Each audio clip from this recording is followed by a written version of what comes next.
ताज्या घडामोडी पाहिजेत तर मग C24 या आपल्या यूट्यूब चॅनलला लाईक करा, शेअर करा, सबस्क्राईब करा आणि बेल आयकॉनवरती क्लिक करायला अजिबात विसरू नका। राहुरी शहरामधील नामांकित साईराम इलेक्ट्रॉनिक्स अँड बॅटरीज या दालनात तुम्हाला मिळतील सर्व प्रकारच्या इलेक्ट्रॉनिक वस्तू तसेच होम अप्लायन्सेस। साईराम इलेक्ट्रॉनिक्सचं नातं आहे खास, प्रत्येक घरात गुणवत्तेचा विश्वास। उन्हाळ्यामध्ये थंड कूल करण्यासाठी AC, fridge, cooler, deep freeze यांची भव्य अशी रेंज। साईराम इलेक्ट्रॉनिक्स खरेदी विक्री संघ, नगर मनमाड रोड, राहुरी। तेव्हा आजच साईराम इलेक्ट्रॉनिक्स या दालनाला भेट द्या आणि आनंदाची सुरुवात करा। Sairam hospital test tube baby centre. मी डॉक्टर स्वप्नील माने, स्त्रीरोग, वंध्यत्व व दुर्बीणद्वारे शस्त्रक्रिया तज्ञ। आमच्याकडे दुर्बीणद्वारे शस्त्रक्रियेसाठी लागणारे सर्व अत्याधुनिक उपकरणं अवेलेबल आहेत। त्यामध्ये 3D 4D कॅमेरा, तसेच रुग्णांना 10 ते 20 ml रक्तस्राव होतो। पेशंटला खूप आरामदायी ऑपरेशन होतं। सूक्ष्म आजार बाहेर काढले जातात। 10 पटीने पेशंटच्या अवयवांचं निराकरण करता येतं आणि आजाराचं उच्चाटन केलं जातं। साईराम हॉस्पिटल, लॅप्रोस्कोपिक सेंटर आणि test baby centre, court area, Bhagyashree हॉटेलच्या पाठीमागे, राहुरी। पाठदुखी, कंबरदुखी, खांदादुखी, सांधेदुखी तसंच मणक्याच्या आणि पॅरालिसिस आजारांपासून डॉक्टरकडे जाऊन वैतागले आहात का? तर आहे ना राहुरीमध्ये आयुर्वेदिक खात्रीशीर उपचार। Doctor Melavane hospital and spine care therapy centre, Rahuri bus stand समोर। डॉक्टर केतन धनंजय मेळवणे, संपर्क 9890 42 52 40। 25 वर्षाची परंपरा, डॉक्टर मेळवणे हॉस्पिटल।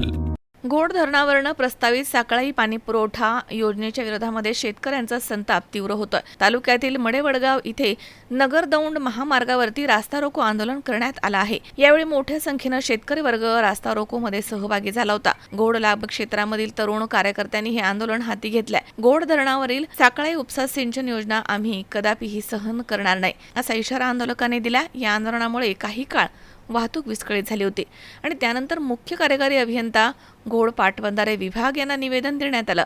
अधिकाऱ्यांनी चर्चा केल्यानंतर आंदोलन तात्पुरतं स्थगित करण्यात आलं। यावेळी आंदोलकांनी योजनेच्या विरोधामध्ये तीव्र प्रतिक्रिया व्यक्त करत शेतकऱ्यांच्या हक्काचे रक्षण करण्याची मागणी केली आहे। नमस्कार। आज या मडेवडगाव या ठिकाणी शेतकरी बचाव समितीच्या वतीनं, शेतकरी गोड बचावच्या समितीच्या वतीनं एक रस्ता रोकाचं आम्ही निवेदन या ठिकाणी प्रशासन दिलं होतं आणि त्याच्या आज सकाळी 9 वाजता आम्ही या ठिकाणी आंदोलन केलेलं आहे आणि यामध्ये मोठ्या संख्येने घोड लाभ क्षेत्रातील शेतकरी मोठ्या संख्येने या ठिकाणी उपस्थित होते। आज आमचा घोडचा प्रश्न अतिशय जीवन मरणाचा प्रश्न या ठिकाणी निर्माण झालेला आहे। म्हणून खरं तर हे आंदोलन करण्याची वेळ आमच्यावर आली। आमचा कुठलाही साकळायला विरोध नाहीये। आमच्यामध्ये संभ्रम निर्माण करण्याचा प्रयत्न या सोशल मीडियाच्या माध्यमातून, लोकप्रतिनिधीच्या माध्यमातून केला जातो। ही अतिशय दुर्दैवाची गोष्ट आहे। आम्ही सुद्धा शेतकरी आहेत आणि साकळायचे सुद्धा शेतकरी आहेत, म्हणून त्यांच्यावर सुद्धा अन्याय झाला नाही पाहिजे असं आमचं मत आहे। परंतु गेले 30, 35, 40 वर्ष ज्या लोकप्रतिनिधींनी कुकडी विसापूरमधून ही योजना आखल्याचे आम्ही ऐकलं होतं, पण अचानक 40 वर्षापूर्वी या योजनेला मान्यता मिळाली नाही। परंतु 1 वर्षामध्ये भूगोडमधून प्रस्ताव कोणी मागणी नसताना भूगोडमधून हा प्रस्ताव त्यांनी या ठिकाणी मांडला आणि त्याला मंजुरी सुद्धा मिळाली। ही अतिशय दुर्दैवी गोष्ट आहे। भूगोडच्या कोणत्याही इथून आतापर्यंत बाळगावपर्यंत 36 संस्था आहेत, ह्या कोणत्याही चेअरमनला कुणालाही विश्वासात न घेता ही योजना या ठिकाणी घातल्याचा आट घातलेला आहे।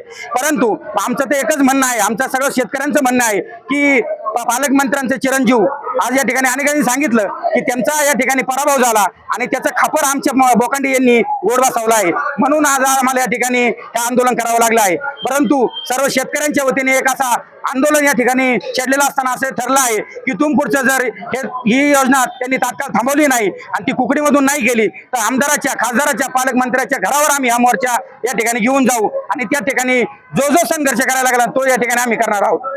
आज मडेवडगाव या ठिकाणी राष्ट्रीय महामार्गावरती शेतकऱ्यांनी एक भव्य रस्ता रोको आंदोलन या ठिकाणी पार पाडलं। हे आंदोलन साकळायला विरोधासाठी नाही, तर घोडच्या लाभधारक शेतकऱ्यांना त्यांच्या हक्काचं पाणी वेळेवरती मिळावं यासाठी हे आंदोलन खऱ्या अर्थानं पार पडलेलं आहे. खरं पाहायला गेलं तर माझ्या आधी टिळक जस्टिन राजेंद्र नागवडे यांनी आपल्याला या योजनेसंदर्भात इत्थंभूत माहिती दिलेली.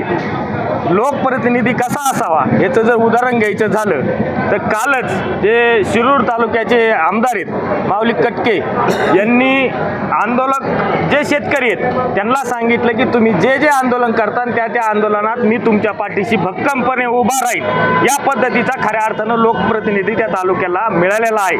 आणि आपलं दुर्दैव असं आहे की आपले लोकप्रतिनिधीच नाही तालुक्यातला एकही नेता या प्रश्नावरती बोलायला तयार नाहीये. म्हणजे घोडं कुठं पेन खातंय हे कोणत्याही शेतकऱ्याला कळायला तयार नाही. परंतु आज आमचा शेतकरी हुशार झालेला खऱ्या अर्थाने आम्हाला जाणवला आणि तो त्याच्या स्वतःच्या हक्कासाठी स्वतःच्या पाण्यासाठी या ठिकाणी रस्त्यावरती उतरलाय. आणि वेळ पडलीच तो आमदार असन, खासदार असन, पालकमंत्री असन यांच्या घरावरती सुद्धा मोर्चा नेण्यास पुढं मागं पाहणार नाही एवढी खात्री या ठिकाणी आज शेतकऱ्यांनी दिलेली. त्यामुळं मी एक लोकप्रतिनिधींना विनंती करत की आपण परत एकदा ह्या योजनेचा पुनर्विचार करावा आणि तात्काळ ही योजना कशा पद्धतीने थांबवता येईल यावरती आपण विचार करावा.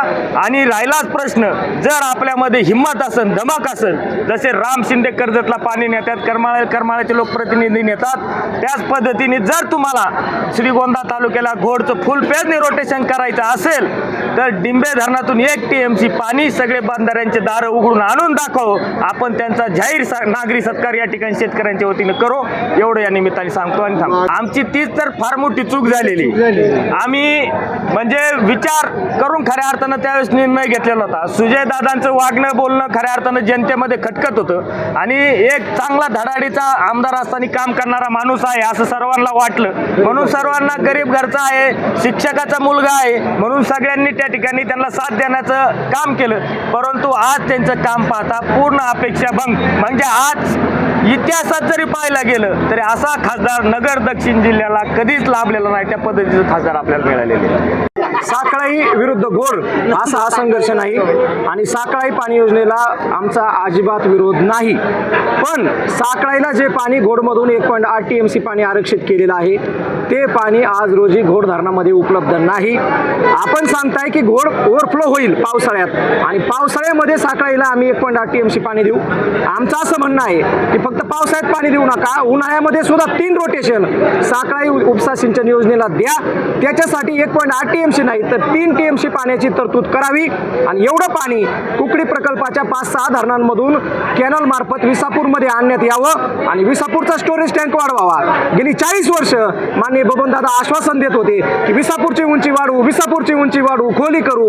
1 इंच सुद्धा उंची गेल्या 40-50 वर्षामध्ये बबनदादांना वाढवता आली नाही.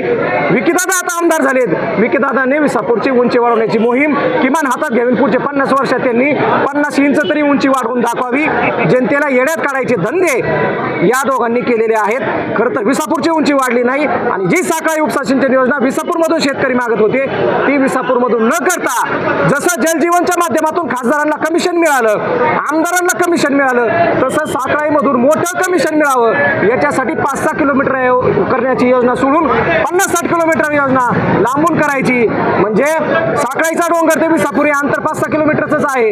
मात्र साखळाईच्या डोंगरावरून थेट गोडवरून जिथं पाणीच उपलब्ध नाही तिथून फक्त कमिशन जास्त मिळवण्यासाठी योजना करतायत. खरं तर विखे पाटलांना श्रीगोंदा तालुक्यावर राग आहे. त्यांचा लाडका सुपुत्र सुजयदादा स्वतःच्या स्वभावाच्या घाणेरडेपणामुळे सुजयदादा पडले आणि त्याचा राग विखे पाटील काढण्यासाठी त्यांनी या जिल्ह्यात भागातल्या लोकांना खोटं आश्वासन देऊन ही योजना लादलेली आहे. खरं तर ओव्हरफ्लोचं पाणी द्यायचं असेल तर ते धरणाच्या खालून दिलं जातं हे आता अधिकाऱ्यांनी मोर्चामध्ये सांगितलं.